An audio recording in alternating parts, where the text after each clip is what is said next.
Kalau manusia butuh baju, siapa bisa memproduksi baju, dia kunci. Kalau manusia butuh makan, siapa bisa memproduksi makanan, dia kunci. Nah, makanya zaman itu disebut mode produksi, mode of production. Jadi, siapa yang bisa memenuhi kebutuhan-kebutuhan ekonomi manusia, yang punya alat-alat produksi, kalau dalam bahasanya Marx, yang produksi ini kan melayani kebutuhan manusia.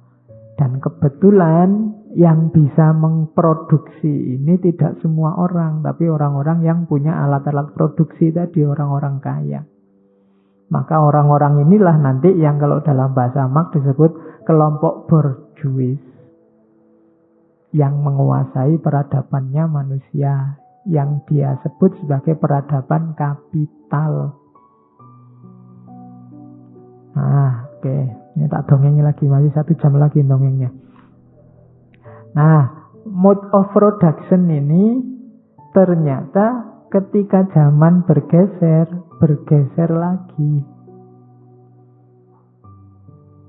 Kalau sebelumnya kuncinya pada orang yang menguasai alat produksi, tapi zaman-zaman sekarang belakangan pasca modern bukan itu lagi kuncinya.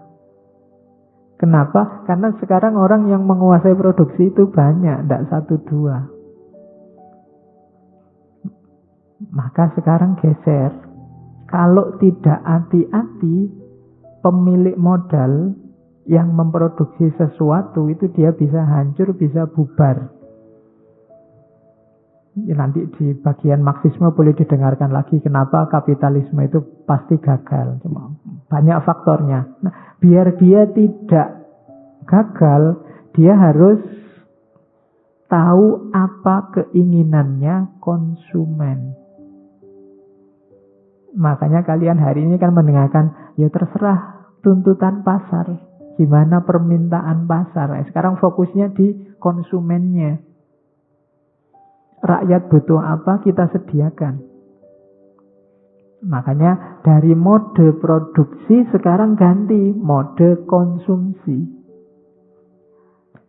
Kok kelihatannya seneng HP ya orang Indonesia? Wah, akhirnya tiap bulan ada rilis HP baru, launching HP baru, dan kamu yang mau-maunya gonta-ganti. Padahal ya isinya podo. Kamu selfie tiap hari, wajahmu ya gitu-gitu aja. Lah ya kan, kamu selfie pakai Samsung sama pakai Xiaomi kan wajahmu ya tidak berubah, ya gitu-gitu aja. Tapi kamu rela gonta-ganti HP. Ah, itu karena para produsen ini membaca keinginanmu. Nah, itu namanya modelnya mode of produksi. Nah, itu perkembangan terkini. Ada lagi perkembangan lebih kini lagi, lebih kekinian lagi. Tidak sekedar mereka membaca pasar, tapi sekarang para produsen ini, kalau tadi kan apa kebutuhannya pasar, tapi produsen hari ini bisa menciptakan apa yang harus kamu butuhkan. Jadi para produsen hari ini itu ngatur, yang harus kamu butuhkan ini, yang harus kamu butuhkan itu, dan kamu tidak sadar diatur oleh mereka. Caranya lewat simbol-simbol nanti yang kita bahas hari ini. Jadi kenapa kamu lebih merasa wow kalau HP-mu misalnya Samsung S9 dibandingkan HP-mu cuma HP yang harganya jauh lebih murah itu. Kamu lebih merasa itu karena kamu dikondisikan untuk bahwa ini lebih baik. Padahal mungkin speknya ya gitu-gitu aja, sama-sama semua. Tapi karena labelnya beda, kamu lebih milih itu. Dan itu diciptakan. Tidak kok kamu memang butuh Samsung, enggak.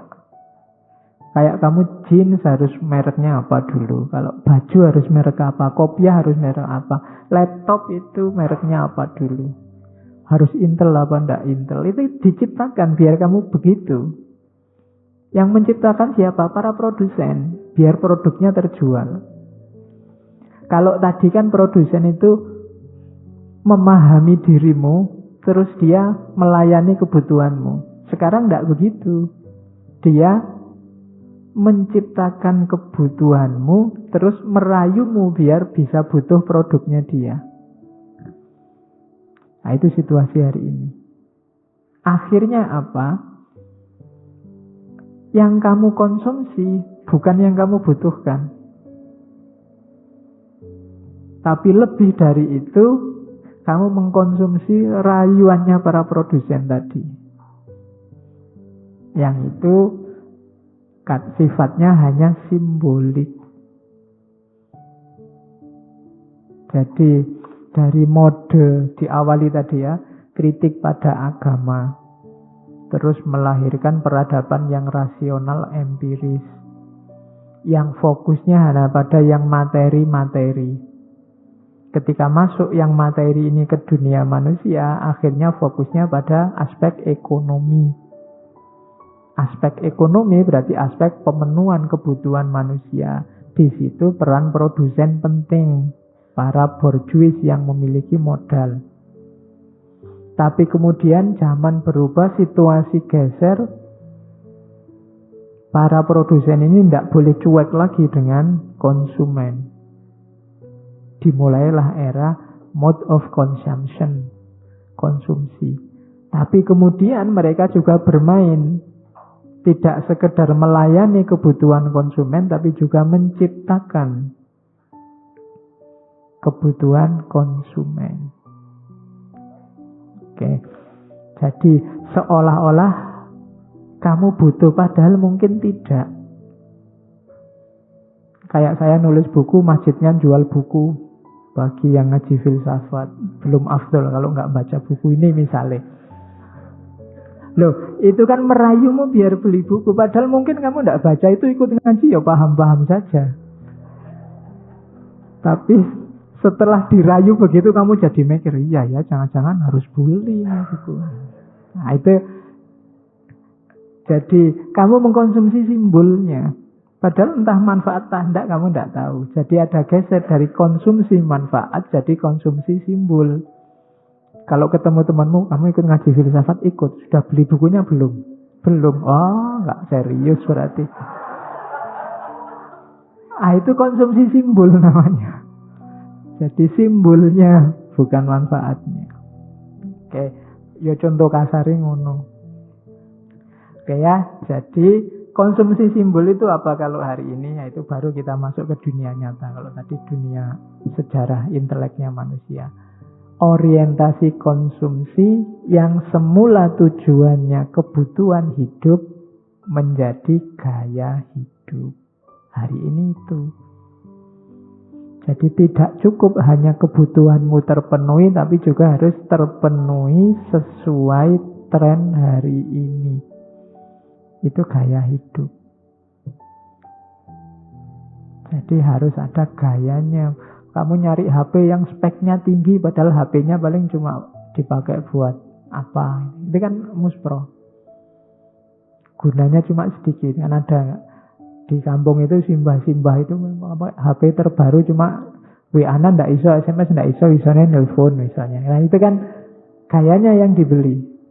Sama saya punya teman di daerah tembakau sana, itu kalau lagi panen bako, barang-barang elektronik mahal dibeli semua, kulkas dibeli, mesin cuci dibeli. Tapi karena di sana tidak ada listrik,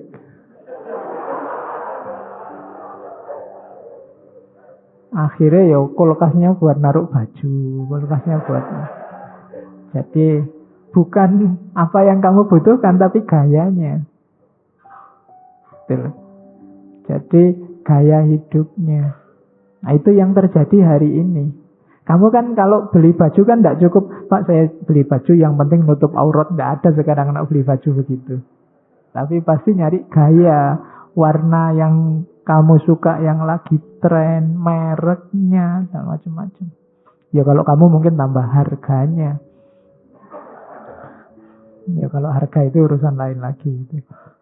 Jadi gaya hidup. Kadang-kadang HP-mu merek murah, tapi terus kamu beliin casing yang belakangnya gambar Apple. Itu kan gaya. Jadi kalau kamu pakai HP ini iPhone, padahal di balik itu beda gambarnya. Itu kan kamu bukan hanya kebutuhan hidup, tapi juga butuh gaya hidup. Hari ini begitu semua orang. Pengen gaya, ya semua di sini kostum yang dipakai kan pengen gaya. Tren hari ini pengen dicitrakan sebagai sesuatu. Itu pasti. Yang pakai sarung pengen dicitrakan sebagai santri. Yang pakai jin pengen dicitrakan mungkin sebagai anak gaul. Yang pakai jubah, pakai surban pengen dicitrakan sebagai Habib misalnya. Itu kan citra namanya. Tidak cukup hanya nutup aurat. Urusan baju, sepatu juga begitu, macam-macam juga begitu. Jadi orientasi hidupnya tidak sekedar kebutuhan hidup, tapi juga gaya hidup. Oke. Nah, di masyarakat akhirnya fenomena ini lahir.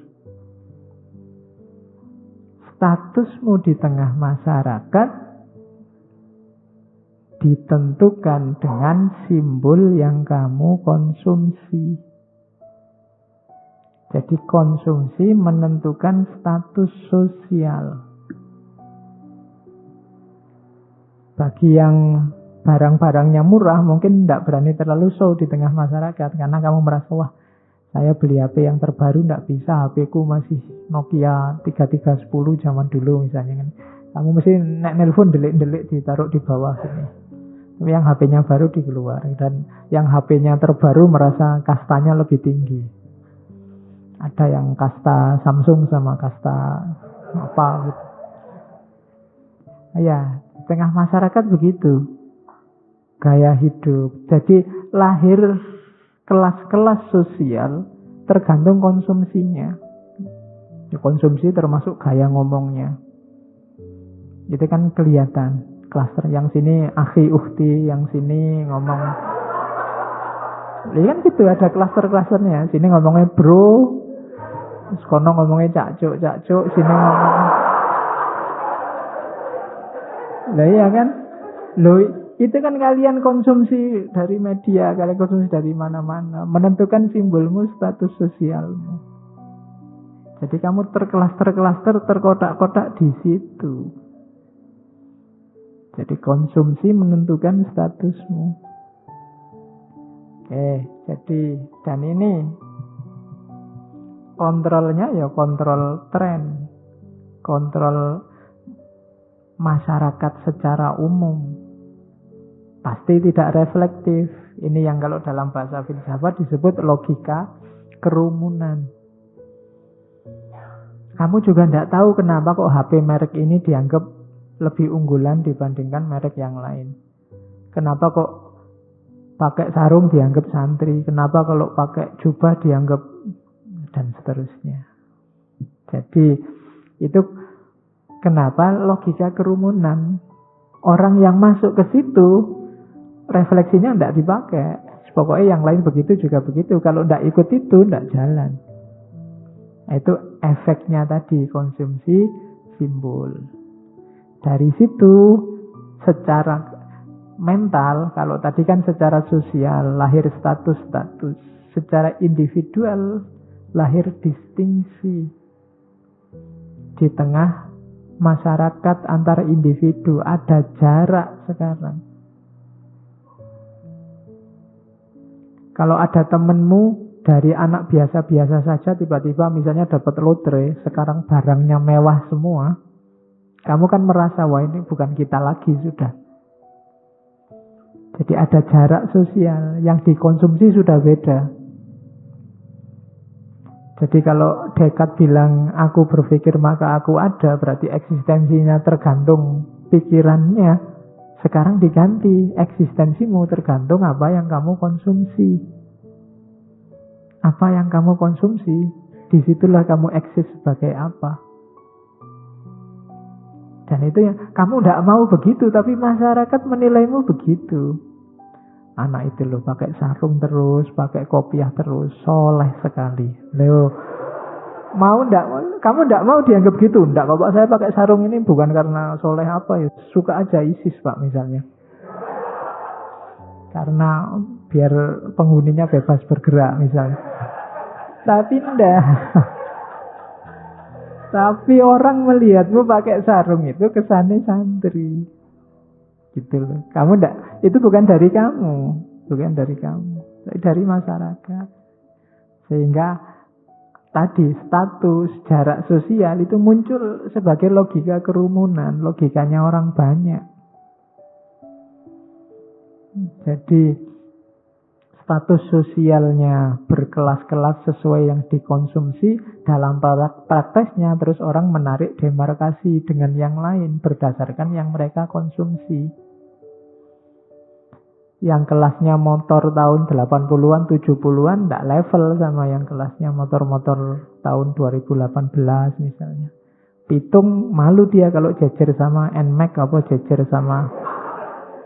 Jadi mojokin yang kono deket kamar mandi itu, nah yang terbaru ditaruh depan pintu misalnya. Nah, itu karena dia merasa kastanya beda.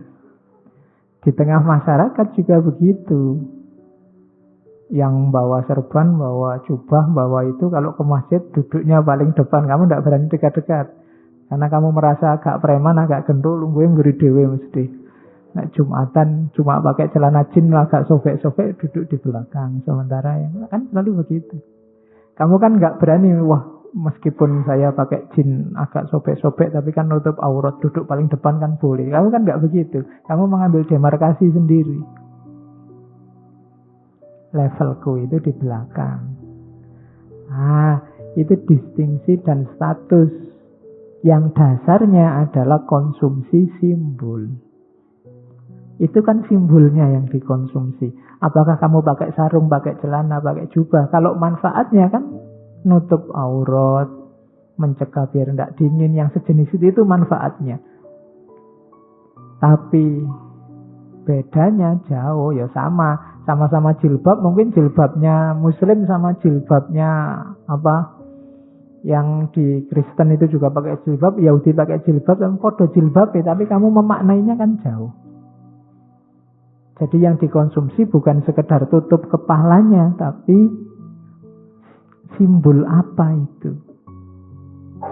Nah, itu yang terjadi hari ini. Jadi distingsi status sosial. Pada akhirnya kebiasaan kita mengkonsumsi simbol dimanipulasi. Hari ini banyak orang terjebak di manipulasi simbol ini, manipulasi tanda, keliru dalam membaca simbol. Jadi simbol dianggap sebagai sesuatu yang real dan dimanipulasi. Yo, di situ biar tidak menjelaskan panjang lebar, tak kasih ilustrasi. Ini ilustrasinya ngambil contoh dari internet. Ada anak perempuan umur 6 tahun. Belum menstruasi umur 6 tahun.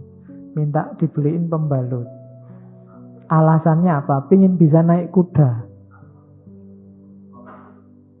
Karena kalau di iklannya pembalut, barang siapa pakai pembalut itu, dia bisa berenang, bisa naik kuda, bisa. Kalau ingin bisa naik kuda harus kayak jomblo, terus terjebak iklan parfum. Pakai parfum ini dikejar-kejar cewek di mana-mana. Tiap hari kamu pakai. Terus kalau ada lewat di jalan kamu merasa, wah aku dilihatin, padahal mungkin enggak. Itu kan kamu terjebak ini namanya manipulasi tanda. Kamu salah memposisikan tanda. Mana tanda, mana referensinya, mana maknanya. Kalau dalam filsafat ada penanda, ada petanda, dan ada tandanya sendiri. Jadi kalau yang tadi beli pembalut bisa naik kuda, itu kualik. Jadi penanda simbolnya dianggap sebagai petanda, sebagai maknanya. Naik kuda itu kan simbol dari orang bisa aktif kalau sudah pakai itu karena tidak bocor misalnya. Jadi cuma dianggap yang simbol itu sebagai makna. Kalau kamu pakai minyak wangi, kamu deket siapa saja enak. Maknanya kan itu. Simbolnya, cewek-cewek datang semua ngejar kamu. Ini simbol. Tapi orang menganggapnya simbol ini makna. Jadi ketika pakai itu, wah ini cewek-cewek mesti pakai ngejar-ngejar aku semua. Padahal kan, ya kalau wajahmu nggak berubah, ya podo wae. Ya nek iklan ya memang ganteng-ganteng, dia nggak pakai parfum tuh yang ngejar-ngejar banyak. Iya. Jadi kamu salah, makanya kalau pakai parfum sambil ngaca. Iya, biar tidak salah tangkap. Jadi itu namanya manipulasi tanda. Jadi orang keliru, itu bukan maknanya. Jadi itu penandanya. Bentuk yang dijadikan simbol, dijadikan tanda. Sehingga akhirnya apa? Isi pesan kalah oleh kemasannya. Wanginya parfum tidak kelihatan. Yang tadi tentang pembalut, gunanya pembalut tidak kelihatan. Yang menang apa? Bungkusnya. Orang terpesona oleh bungkus. Sama kayak sarung tadi. Orang terpesona oleh sarung dan kopiahnya. Tidak peduli isinya ini anak soleh beneran apa enggak. Pokoknya kemana-mana pakai sarung anak soleh misalnya. Nah itu ketipu oleh bungkusnya. Kebalik. Harusnya maknanya dulu baru manifestasinya antara lain dalam bungkusnya. Kalau orang ini soleh biasanya pakai sarung. Sekarang dibalik, kalau dia pakai sarung mesti soleh. Kalau dia habib biasanya pakai jubah. Jangan dibalik. Yang pakai jubah belum pasti habib. Kan gitu cara mikirnya. Cuma sekarang orang berangkatnya dari kemasannya dulu.